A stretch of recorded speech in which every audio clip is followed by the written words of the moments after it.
I'm Caitlin. This is Nikki, Julie, Justine, Selena. and you're watching Still Crazy After All These Beers. Woo!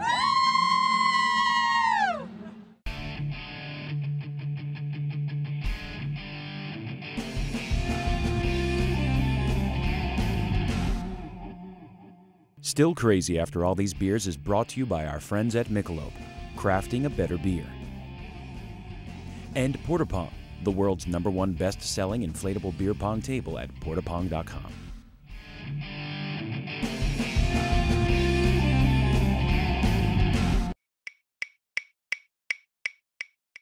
Hey, welcome to Michelob Minute. I'm Tara Nurin. Today we are here with my friend Dana Smith. She's been an avid craft beer connoisseur, lover, fan, whatever you want to call it, for about 3 or 4 years. And we want to talk to her a little bit about being a woman in the craft beer scene. Hello, Dana. hello, Tara. So tell me what you like about craft beer and whether you think that there's anything that you bring to any reason that you appreciate it that a man might not. I think I appreciate it for the same reason that men do. I mean, it's the flavor, the texture, the aroma, the experience, if you will. I don't think there's anything different about my palate that is different than theirs, so I just think it's the whole experience of it. Well, it's got to be nice being among a minority, a female in a male-dominated scene, yeah? Yes, there are some bonuses, and like minds, and great conversation with some great men, yes. Yeah, you know, we were talking a little bit earlier about how there's that common interest there. Absolutely. I mean, it's a great starting point for conversation about what you enjoy about the experience with a man. And yes, the ratio is quite astounding at festivals like this. Are you listening, men? So I was reading an article this morning, and it made a joke about how all male craft beer lovers have man crushes on brewers. So do you have a female crush on brewers? I do, and I'm sure there's some jealousy on the male part as well. I mean, who wouldn't have a crush on an artist? It's an artistry, crafting a beer. I mean, the initiative, the passion behind that, the desire to really create something is an artistry. And like, what woman or man in some cases wouldn't have a crush on that ability? It's a beautiful thing. On that note, we'll wrap it up. Brewers, are you listening? I'm Tara Nurin. This has been Michelob Minute. See you next time. And action! Talk to the camera, B. Oh, here we are, Atlantic City Beer Festival 2010. We have a return visit from Tim Kelly. Come on in here, Tim. You are the head brewer at the Tun Tavern. How you doing? Good to see you again. Long time no see. It's been all of 2 or 3 days, I guess. Yes, thank you. Good to be seen. Glad you're back. Good to see you again here. Always a pleasure, man. The pleasure's all yours, as always. Yes, it is. But the reason why we're talking to you today is because of a special beer that you just created with the At the Shore publication here in Atlantic City. Now tell us about that, how that came down. Yeah, we actually did a little bit of a promotional collaboration with the At the Shore, as you said. One of their staff writers, Scott Cronick, came down and was basically my lackey for the day. I got to get him to do all the hard work, dig out the mash tun, you know, stir things up, and you know, you got to experience what it's like to spend a day in a hot, you know, stinky, sweaty brewery. But the beer turned out fabulous. It was great. It's a big hit. And Tim, you're right. For anyone who is, and most people have never been in a brewery, and certainly most people have never worked as a brewer for a day, but it is hard work. It's hot. It's work. It really is physical work to do that, to make beer. Yeah, you know, it's fun. It's a good day. Nothing wrong with a good day's hard work. It's nice at the end of the day to turn around and look back after, you know, you're a little fatigued and all, but have something, you know, wonderful that you created.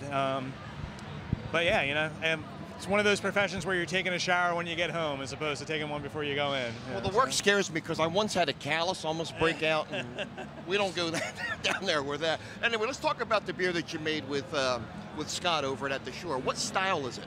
It is a Dunkelweizen, a German dark wheat beer. Okay. Now, how did that come out? Why did you decide to create that? I know it's a beer that you really haven't done this professionally, though, right? I've never made a Dunkelweizen before, either in my homebrew days or, you know, professionally. And I got to say, I have to pay some props to Chris Lapierre, excuse me, right. Over at Iron Hill, because he made a fabulous, fabulous Dunkelweizen.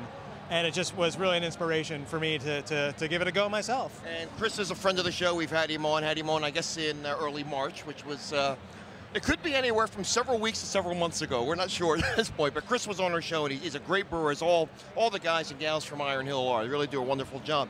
Now, I was privileged to try some of your beer, which is called what? Do we have a title for the Dunkelweiss? Yeah. We're just basically, at the shore Dunkelweiss, since we are doing a promotional collaboration with the At the Shore magazine. So I was able to try some, and along with a couple other beer reviewers, and it's a really nicely made beer. Comes in at just under 6% alcohol by volume. 5.9, just under, yes, just under 6. And it's an unfiltered beer. Unfiltered, as most wheat beers are, other than the Crystal Weissens, which are obviously filtered. But I get a lot of those bubble gum, banana notes coming through in the aroma and flavor. Yes, I use the traditional Weihenstephan wheat yeast, which has those characteristics. Now, as we speak, it's only been on tap for a couple days, right? Yeah, I put it on Monday this week. This is now Saturday, so it's been a week. Any response from it? The response has been very positive, very fabulous. Good. Yeah. Everyone so far loves it. Yeah. It's a nice thing in a brew pub, I guess, to be able to come out with single batch editions of beers, and I know you like to do that whenever possible. Do you, when you're coming up with something new, do you develop a new recipe? Do you go back to your homebrew days and do small batches and say, hey, I'd like to recreate this? Oftentimes I do. Harken back to my homebrew days and try and dig up some recipes that I've played with. The pumpkin beer that I do in the fall is a homebrew recipe that I've scaled up to the brew pub. It's a lager as opposed to ales, as most breweries do. It's summer now. I don't want to talk too much about fall beer, but right. But anywho, a lot of times I'll just kind of look at to see what other people are doing, just to get an idea. Just like cooking, if you want to try a new dish, you want to see generally what are the commonalities between a recipe or whatever, and from there you put your own personal spin upon it. So when Tim Kelly's sitting back at the bar after a hard day's work at the Tun Tavern, and he says, "I'm going to have a pint," what would we be likely to see you drink? Or does it change from day to day? Yeah. Again, it depends on the mood, the season. Certainly in the winter when it's colder, I'm more amenable to the darker beers, the heavier beers. Now that we're getting the spring and the warmer weather, I tend to go more towards the pale ales and the wheat beers and such. Yeah. Do you see this relationship between, if not At the Shore, then another publication? Do you see this continuing? Do you think you might do this again? We've actually been talking about this. This is going over so well. They're like, we want to. The At the Shore people want to definitely continue this. Through the season, if not through the rest of the year. The Dunkelweiss is going over so well, they're like, oh, let's do the Dunkelweiss. I'm like, well, it's kind of the seasonal. Things need to change. Seasons change, things need to change. I'm like, well, they want to kind of still jump in and stay with that and change with the seasons as the beers and all do. So we're going to say, if you're in the Atlantic City area, and so many people do come into town, go to the Tun Tavern, check out what Tim has to offer. Obviously, the regular lineup, that's pretty stable. Certain things you're going to have pretty much 12 months a year.